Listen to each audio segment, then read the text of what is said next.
Hello students, आज हम देखेंगे स्टैंडर्ड 12th के चैप्टर 5 का टॉपिक नंबर 5.2, जिसमें पहला भाग था चुंबकीय क्षेत्र रेखाएं, जो हमने पिछले वीडियो में समझ ली है। अब इस वीडियो में हम समझेंगे क्षण चुंबक का एक धारावाही परिनालिका की तरह व्यवहार, मतलब कि क्षण चुंबक परिनालिका की तरह किस प्रकार व्यवहार करती है और उसके चुंबकीय क्षेत्र का सूत्र निकालेंगे।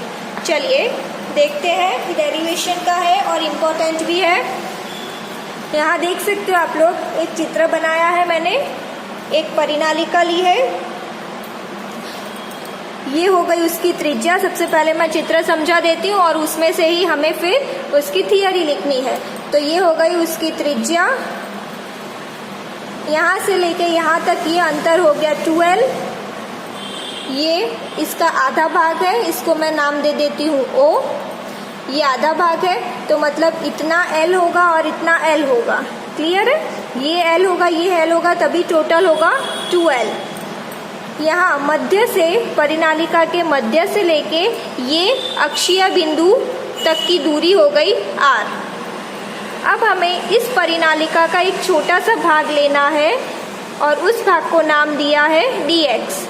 dx से ये इसके मध्य की दूरी हो गई x। क्लियर? तो ये सारे नोटेशन मैंने बता दिए। क्या क्या लिया है मैंने चित्र में? त्रिज्या ली है, मध्य से अक्षीय बिंदु तक की दूरी ली है r, परिनालिका का एक छोटा सा भाग लिया है, उसको नाम दिया dx, और यहाँ से यहाँ तक की दूरी हो गई x। चलिए अब हम थियरी की बात करते हैं। एक क्षण चुंबक के दो बराबर टुकड़े करना वैसे ही है जैसे एक परिनालिका को काटना। अगर परिनालिका को काटते हैं तो क्या होगा? उसके दो टुकड़े होंगे, मतलब वो दो परिनालिका हो जाएगी छोटी छोटी सी। उसी तरह क्षण चुंबक को काटेंगे तो काटने के बाद भी उसमें दो ध्रुव तो होंगे ही। ऐसा नहीं है कि अगर काट देंगे तो एक ही ध्रुव बचेगा। जैसे कि मैं यहाँ बता रही हूँ आपको, ये मेरा क्षण चुंबक है, नॉर्थ और साउथ। अगर मैंने बीच से इसको काट दिया है तो ये दो भाग हो गए। तो इन दोनों भागों में भी नॉर्थ और साउथ, नॉर्थ और साउथ, दो ध्रुव तो होंगे ही। या इसको काट दोगे तो और छोटा हो गया, तो इसमें भी नॉर्थ और साउथ दो ध्रुव तो होंगे ही। क्लियर है? तो काटने से कोई फर्क नहीं पड़ता, बस वो साइज में छोटा होता जाएगा, लेकिन उसके दो ध्रुव तो होंगे ही और उसके खुद की क्षेत्र रेखाएं भी होंगी। इसकी भी होगी, काटने के बाद इन दोनों की भी होगी, तो सबकी क्षेत्र रेखाएं अलग से होंगी। क्षेत्र रेखाएं सतत बनी रहती है, काटने पर भी वो बनी रहती है। एक सिरे से बाहर निकलती है और दूसरे सिरे से अंदर प्रवेश करती है। ये अभी हमने क्षेत्र रेखाओं में समझा था कि एक से बाहर निकलती है और दूसरे से अंदर जाती है। चित्र में दर्शाए अनुसार धारावाही परिनालिका की प्रति इकाई लंबाई में n फेरे हैं। ये जो हमने परिनालिका ली है, इसमें n फेरों की संख्या है और इसकी त्रिज्या a है। अभी हमने बताया था त्रिज्या इसकी a है, इसकी लंबाई है 2L। परिनालिका के केंद्र से r दूरी पर हमें अक्षीय क्षेत्र प्राप्त करना है। अब ये जो बिंदु हमने लिया है, हमें यहाँ मध्य से यहाँ तक का अक्षीय क्षेत्र प्राप्त करना है P बिंदु का। यहाँ हमने परिनालिका का एक छोटा वृत्ताकार अंश dx मोटाई का लेते हैं, जो इसके केंद्र से x दूरी पर है। अभी हमने फिगर में समझ लिया है। इसमें n dx फेरे हैं। अब हमने छोटा सा अंश लिया है जो कि है dx, और फेरे कितने हैं? n, नंबर ऑफ फेरे हैं n, तो ये कुल हो जाएगा n dx। माना कि परिनालिका में I धारा प्रवाहित हो रही है। इस परिनालिका में I धारा प्रवाहित हो रही है। चलिए अब हम अपना सूत्र ज्ञात करेंगे। चित्र समझा दिया, उसके ऊपर से थियरी कैसे लिखनी है वो हो गई। अब हम सूत्र ज्ञात करेंगे। तो सबसे पहले तो हमने ये सूत्र पढ़ा हुआ है, B = μ0 n I r² upon 2 r² + x² 3/2।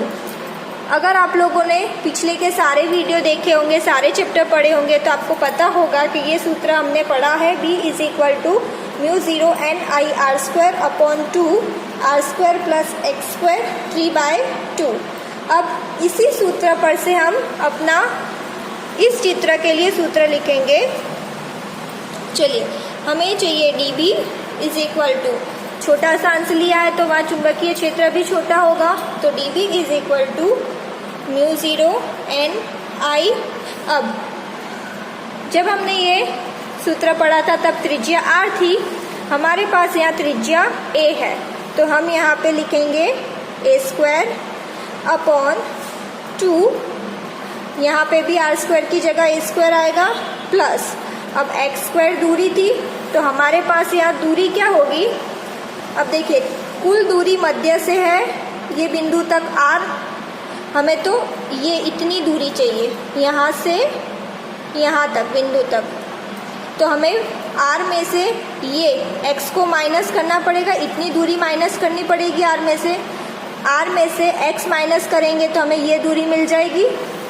तो हम यहाँ करेंगे r माइनस x का स्क्वायर और ये 3/2। क्लियर है? ये जो सूत्र पढ़ा था हमने उसी के ऊपर से इस चित्र के लिए, इस टॉपिक के लिए ये बनाया है। चलिए, अब क्या करेंगे हम, ये n, कैपिटल N क्या है, n dx, अभी हमने समझा कि छोटा सा अंश लिया है उसमें n फेरे हैं, तो dB is equal to mu zero n dx I a square, नीचे आएगा 2 a square plus r minus x का स्क्वायर 3/2। यहाँ तक क्लियर है? अब हमारे पास यहाँ छड़ चुंबक छोटा है तो उसके लिए जो r होगा वो छोटा होगा l से और r छोटा होगा a से। ठीक है, ये जो r है वो r बड़ा होगा a से और यही r बड़ा होगा ये इतने भाग l से। ठीक है, तो अब इस कंडीशन के लिए हम ये सूत्र लिखेंगे, D B is equal to mu zero N I A square D X upon 2 a square plus, अब यहाँ पे x छोटा है r बड़ा है तो a square plus r square, ये 0 हो जाएगा 3/2, 2 कैंसल, तो क्या बचेगा यहाँ पे r cube, mu zero N I A square D X upon 2 a square plus r cube. अब यहाँ पे देखिए, इस कंडीशन के हिसाब से a भी छोटा है तो ये a भी निकल जाएगा, तो यहाँ क्या बचेगा, mu zero N I A square D X upon 2r cube. Clear है यहाँ तक? अब हमें क्या चाहिए, ये है dB। अब हमें कुल चुंबकीय क्षेत्र चाहिए तो इसका समाकलन करना पड़ेगा dB का, तो हम इसका समाकलन करेंगे माइनस L से प्लस L तक हमने लंबाई ली है 2L। ठीक है, तो माइनस L से प्लस L, यहाँ पे हो जाएगा dB की सूत्र क्या है, ये वाला हम पूरा लिख देंगे, mu zero N I A square D X upon 2r cube. अब इसमें से जितनी भी अचर कीमत है वो सब बाहर ले लो, तो b is equal to mu zero N I A square upon 2r cube और अंदर सिर्फ बचेगा माइनस L से प्लस L dx।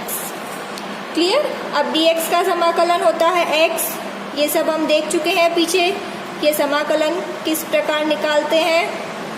इसका समाकलन हो गया x माइनस L से प्लस L, समाकलन कर दिया तो हमने ये साइन को निकाल दिया। अभी ये लिमिट रखनी, सीमा रखनी बाकी है तो वो हमने रखी है। चलिए, अब देखिए ये किस प्रकार रखना है, mu zero N I A square upon 2r cube.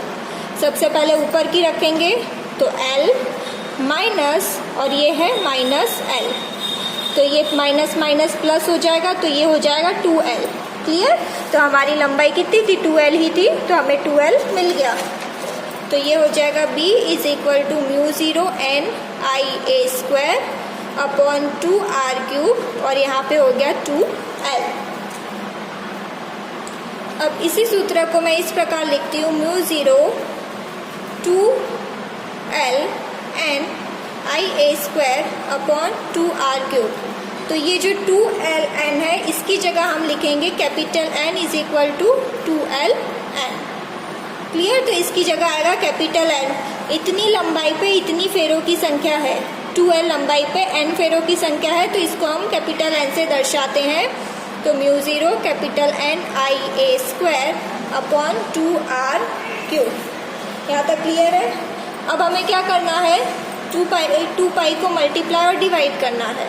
तो म्यू 0, ये 2 पहले से ही है और यहाँ पे नीचे 2 पाई से डिवाइड करेंगे तो ये 4 पाई हो गया और ऊपर आएगा 2 पाई N IA² upon 2R³। Clear है?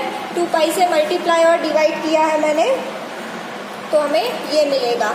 अब यहाँ पे ये जो पाई और A² है तो ये क्या हो जाता है, क्षेत्रफल A is equal to pi A² होता है। तो म्यू 0 अपॉन 4 पाई 2A, पाई A² की जगह मैंने A रखा, N I अपॉन 2R³। अब हमने पहले भी देखा है कि N A I क्या होता है, M क्या होता है, चुंबकीय द्विध्रुव आघूर्ण। ये सब नोटेशन आपको याद रखने पड़ेंगे। तो NaI की जगह M लिखेंगे, M है चुंबकीय द्विध्रुव आघूर्ण। तो यहाँ पे हम क्या लिखेंगे, म्यू 0 अपॉन 4 पाई 2 और इसकी जगह आ जाएगा M, 2M अपॉन, यहाँ पे क्या हो जाएगा, सॉरी यहाँ से ये 2 निकल जाएगा क्योंकि ये हमने यहाँ पे जोड़ दिया है, ठीक है, तभी ये 4 हुआ है। तो यहाँ बचेगा R³। तो ये मुझे मिल गया बिंदु P पर चुंबकीय क्षेत्र।